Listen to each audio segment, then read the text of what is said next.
Čau u dnešního videa.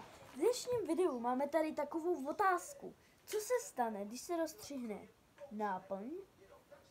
A co se stane, když se rozstřihne fixa? Samozřejmě tady tohle není žádný plýtvání kvůli tomu, protože oboje dvoje už moc ani nepíše, takže jdeme na to. První, na co bychom se vrhli, tak je fixa. No, těmadle asi to moc nepůjde. Moment, já si jenom zajdu pro nůžky.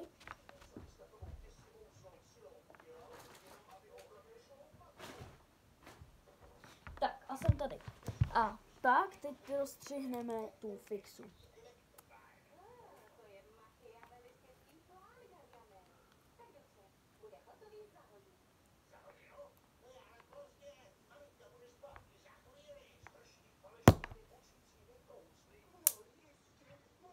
Já jsem to právě že rozstřihl.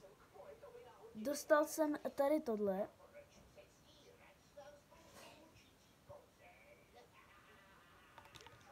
Tady tohle je takovej uvnitř, taková tuha. Ale proč nikam netrče? Protože je to vata. Doslova je to vata, která je taková zajímavá. A potom tady máme náplně a zkusíme teda, co se jako stane, co tam bude. A hned to tam bude. Takže, tak, hotovo.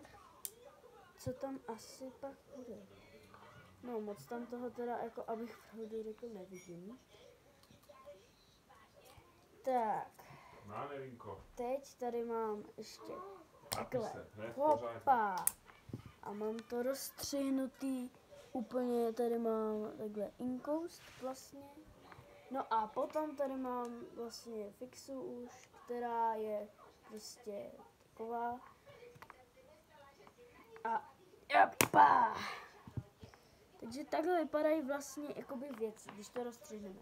Takže když je tam uvnitř vata. Když dáme na to vodu,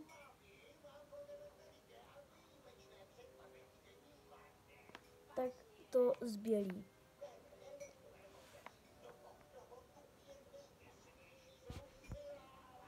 Teď to takhle udělám, hop, a máme to bílý, takže je to prostě skvělý.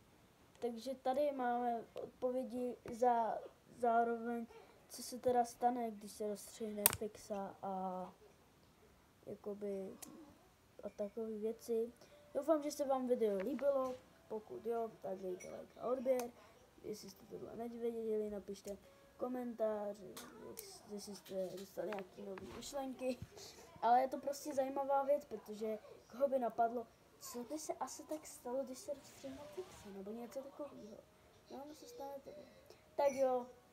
Tak se uvidíme, napište klidně nějaký komentář, co si o tom myslíte a uvidíme se zase u dalšího videa.